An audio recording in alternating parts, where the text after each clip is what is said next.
Every day, we use goods and services that can only be manufactured by using substances that are sometimes hazardous.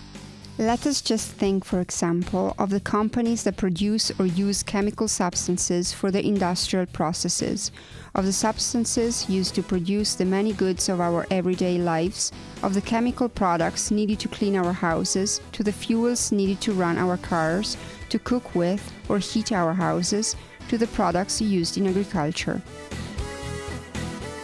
So that we do not have to go without these goods in our everyday lives, it is essential to transport a wide variety of goods daily on our roads, including hazardous goods.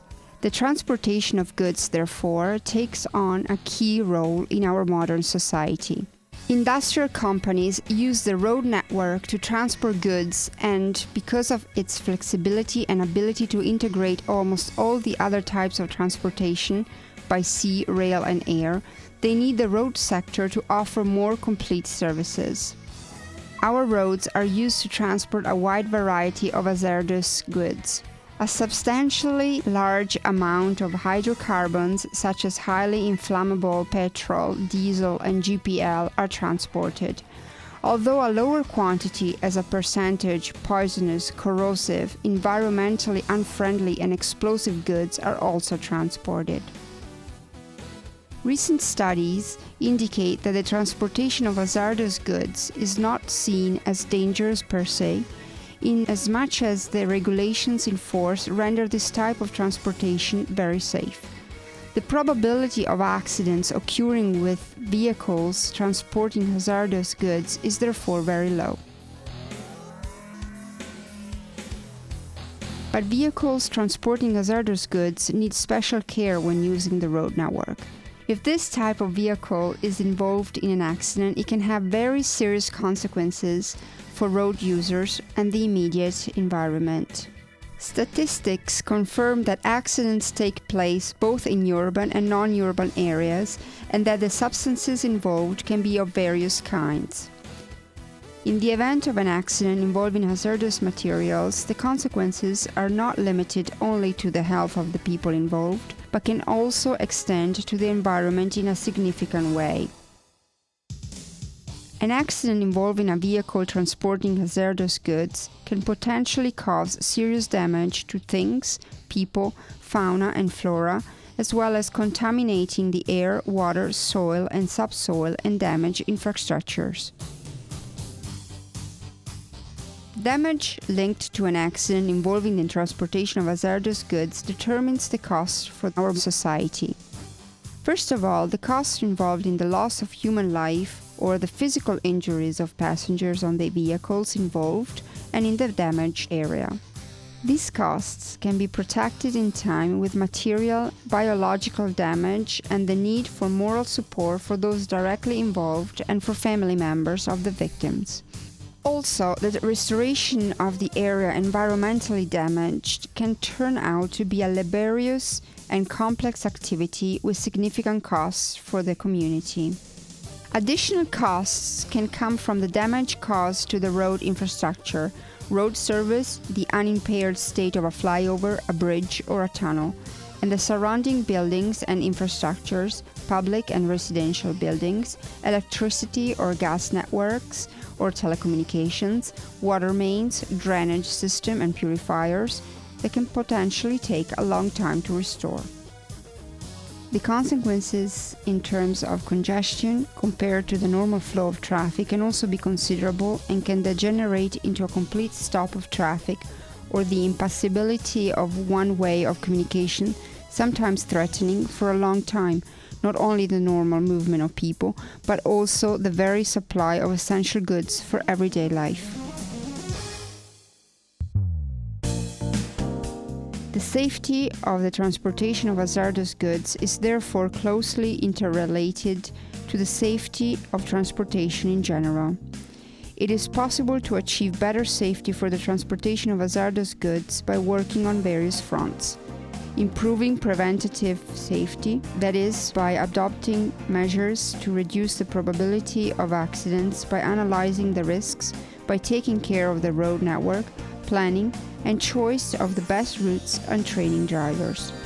increasing active safety in order to avoid accidents happening, by using monitoring systems in real-time traffic, by communicating with and supporting drivers during the journey. Finally, improving passive safety, that is, by optimizing management of the emergency. It is essential that the system of responding to emergencies is always ready to deal effectively with accidents involving hazardous substances. First of all, the sequence of the various aspects of the rescue is based on the availability of an efficient system to manage emergency calls, able to promptly activate the emergency teams most suitable to deal with the emergency. Attenzione prima partenza per incidente chimico. In addition, it is essential to have the appropriate equipment that has to be constantly maintained by the rescue services in order to keep it efficient and always ready for use. Training of drivers to transport hazardous goods and training rescuers in techniques and tactics of various actions, as well as how to use the equipment, are the essential links of an efficient rescue sequence. Furthermore, implementing these drills has the objective of bringing it to the attention of the authorities and the public. The ADR constitutes the agreement related to the international transportation of hazardous goods on European roads. The ADR regulates aspects related to the classification, labeling, features of the containers and vehicles, shipping procedures, and transportation using various means, and the training and conduct of drivers. The objective of the regulation is to ensure that hazardous goods are transported safely and in an appropriate manner. Vehicles that transport hazardous goods must be provided with an orange color warning sign. In the upper half, the so-called camera code identifies the hazard.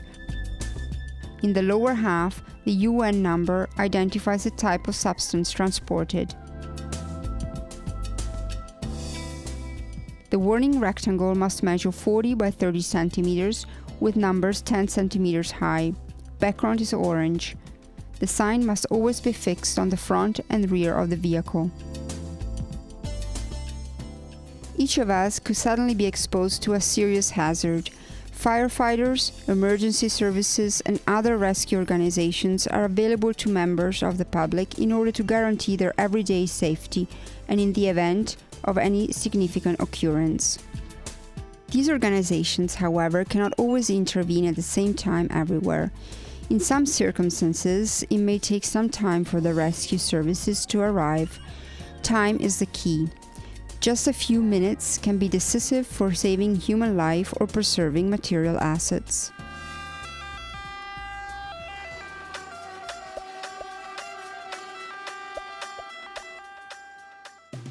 These are vital minutes when we each have to rely solely on our own efforts. Correct conduct in such situations means taking action for self-preservation. If you know that the accident involves hazardous goods, it is essential you inform the emergency number so that they can activate the appropriate rescue team. Remember to give the alarm by calling the emergency numbers. The number 112 is the emergency number for all the European Union. You can call this emergency number with your mobile phone, even without a SIM card. You must specify the following when calling the emergency number: who is calling, what has happened, where it happened, the current situation. If you're outdoors near the location of the accident, you should immediately move away and wait for the arrival of the rescue team. In any case, you should not approach a vehicle involved in an accident that you know carries hazardous goods. Abstain from smoking and using anything that can produce sparks, lighters, matches, candles, or switching on electrical appliances. In the case of accidents with hazardous substances, the best shelter is to be found indoors. You should bear in mind that toxic gases disseminate like air.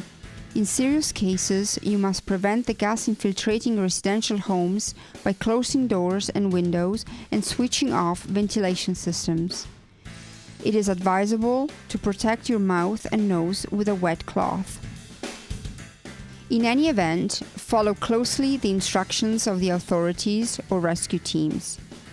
Keep yourself and anyone with you, elderly, children, or invalids, calm.